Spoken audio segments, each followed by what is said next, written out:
Howdy folks, welcome to Bullish on Farming. Today's June 20th and about to move the beef Angus group that I manage. Had them pit stop in the nursery paddock is what we call it, up by the barn. And I did that because I had them in this field over the weekend, 2 days in each half, about a 5-6 acre field. And we probably grazed it a bit harder than we did the other paddocks. I had a bachelor party this weekend and you know, I was away for a few days, so I just kind of made it so that they could stay in here for the weekend, knowing that we might graze it a bit harder. But this being the last field in our pasture rotation, it's gonna get full rest because we're just about to start our first lap back at the starting point.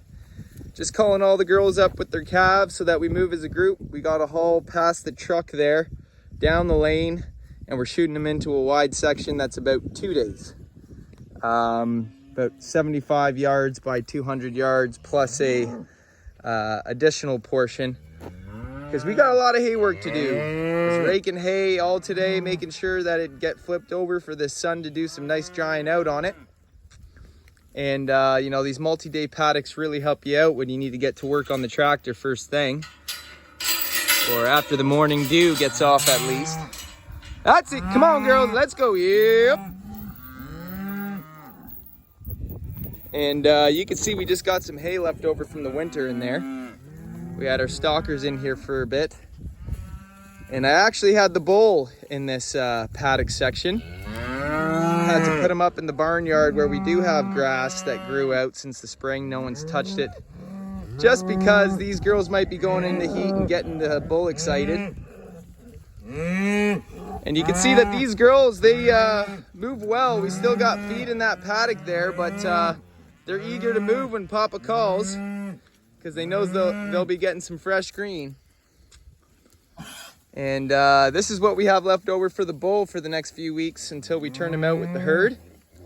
And there's plenty for one bull here. I even got a lane over there, nice shady lane that I opened that gate. And it's probably at least a week's worth of grass for a bull in there. And I'm just gonna be patient, gonna let the group come through because I know if I get a head start, the calves that aren't great at taking corners might get caught up. Sometimes you might even get cows caught up.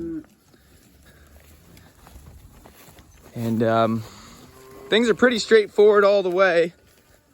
They could meander into some bush over there, but I'm not too worried about it because we got a 5-wire fence that's in between the pigs that are actually in that bush. And I'm just gonna work to push these guys. Let's go, get with the group. Yep. So still about 5 more cows yet to calve. We got one who looks like she's ready to go in the next 48 hours.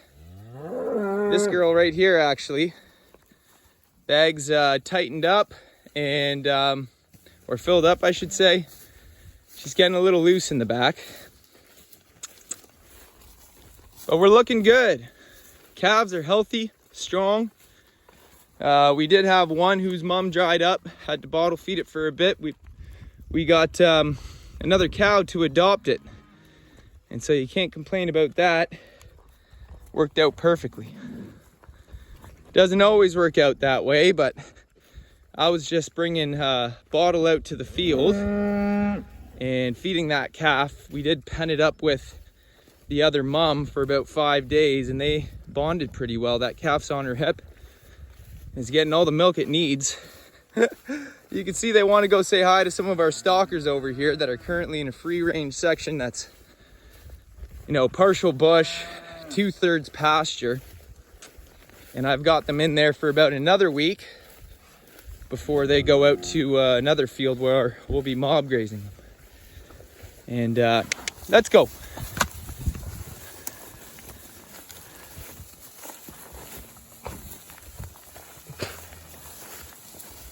So ain't in a rush, folks. Gonna try and make this video not too long, but you know, when you're moving cattle, you gotta take your time, you gotta give them time. And so it is what it is. Let's go. You can see we got some nice lush stuff in here for the bull. You already touched this stuff a bit at the beginning of the season. Let's go. Hup, hup, hup, hup.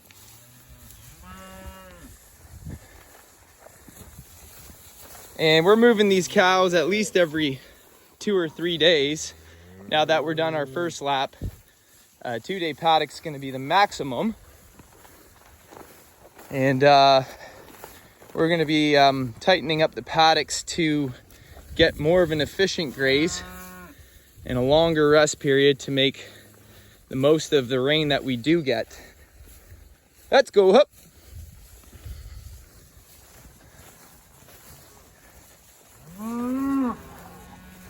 And they do this walk that I'm about to take them on about 3 times a year. We get about 3 laps out of our farm. Hup. And well, this evening I'm a one-man show. Work took me till about 5 today. You can see the bulls pacing up there. I better get the cows moving, but the fences are hot. So I'm not too worried about it. Let's go, girls. Yep. And you know, for some folks, moving their cattle's an event. For us, it's just another day on the farm. And it keeps our cows tamed, keeps them in the loop with what's going on, keeps them moving a fresh feed, keeps them clean. And it's how we like to raise our cattle. Emulating abundance by offering them fresh, well-rested pasture every single day or 2. Let's go, hup, hup. Yep. Let's go. They're gonna stop for a bite and say hi to the bull. Come on, girls, let's go, yep. Pretty much all their winter coats are shedded off by now. There's still remnants on them. Let's go, girls. Yep. Once I get the front ones going in the right direction. Yep. Let's go, hup. Hup, hup, hup, hup. You know you got the group. Let's go, yep. And you know, usually if I was more along a straight shot with all the wires set up, I could lead from the front, and that's usually how we do it. But because we came out that gate, we're swinging all the way around. I'm staying behind them because those of you who raise cattle know that they're not the greatest at figuring out turns. Let's go. And all your heads got to go the other way. Yep. But we want to keep them calm when we're moving the cattle because we don't want them on their toes. You want your cows in calm mode where they can make decisions for themselves. Let's go, hup, hup, hup. And they're just not instinctually reacting. That's how you get cows to run through fences and move quicker than you'd like. And this one's picked up a piece of twine, which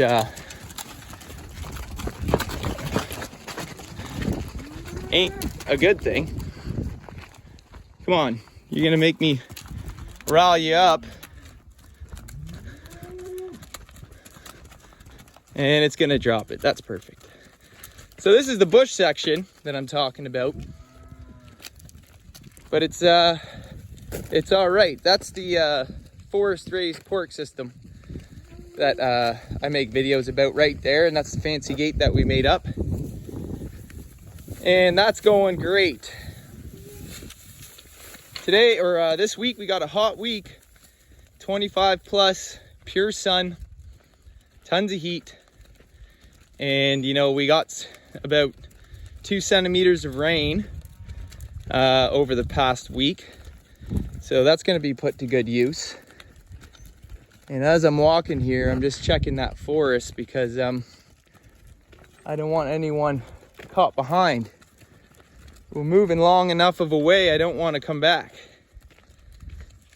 And now it's pretty much a straight shot.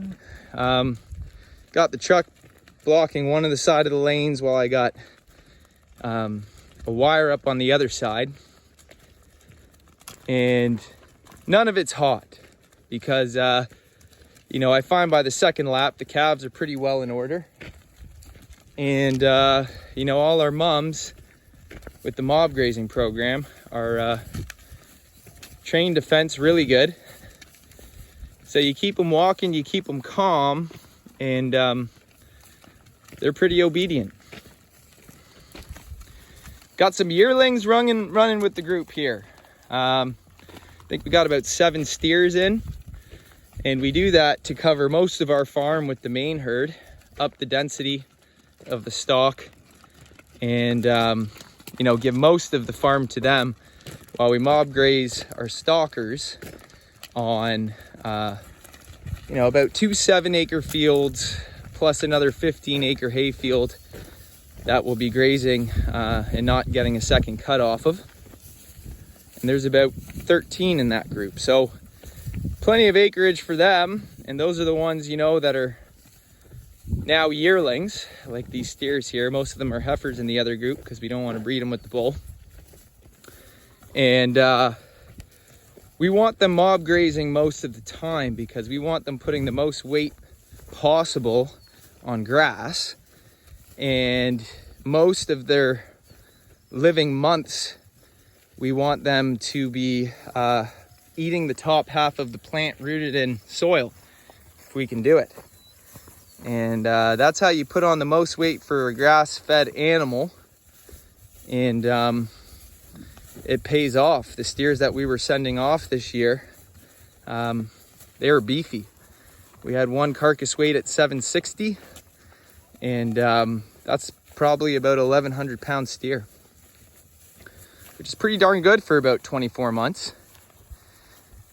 And you can see they're all behaved, single file, walking along, and a little bit to bite along the way, which always helps.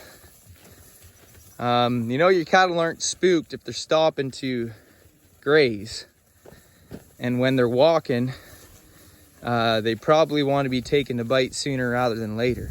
When they're running, they're not thinking about eating because they eat mostly when they're comfortable. And this is just perfect. So this is one of the fields that I raked today. Pretty good field. Because of the dry May that we had, you know, some of the fields that are in their 4th or 5th year after being seeded, we found them a little weak. But we usually have more than enough hay for our farm, and so we're not worried about it. And I got a wire that leads them nice and smoothly around that corner. It's a rounded corner, so they take it well. And take a look at this calf in the back. That's a full calf. Already got a barrel on him. He's probably a month to month and a half old. You know, he's getting good milk from mama, and by this time the calves are grazing already. And so you know, that's why it's so crucial to calve into a mob grazing program, because you get your animals off to a strong start, and within nature's design, how the animals evolved and thrived over millennia. And so this is the subsection that we're entering now that I'm giving them, and it actually goes down the lane into a full-blown paddock in a field. And although this section would suffice for the evening, when I wake up tomorrow, I'm going to be raking. And I think they're running that way because we usually do go to the other field to start there. But this year I started in that field. So I got that closed off over there. They should figure it out. And they'll come and mosey back on over when they want water, I'm sure. And we got their water trough in that paddock. Touched this section about 30 days ago, and all the square tips have grown out, are nice and pointy again. And we actually touched this section very light. So it's paying us dividends today. And we're hoping to be close to 7-day rest period for this second lap. So, fingers crossed. Everything's going great. I hope the same for you folks. Thanks for stopping by. God bless you all. I'll see you on the next one.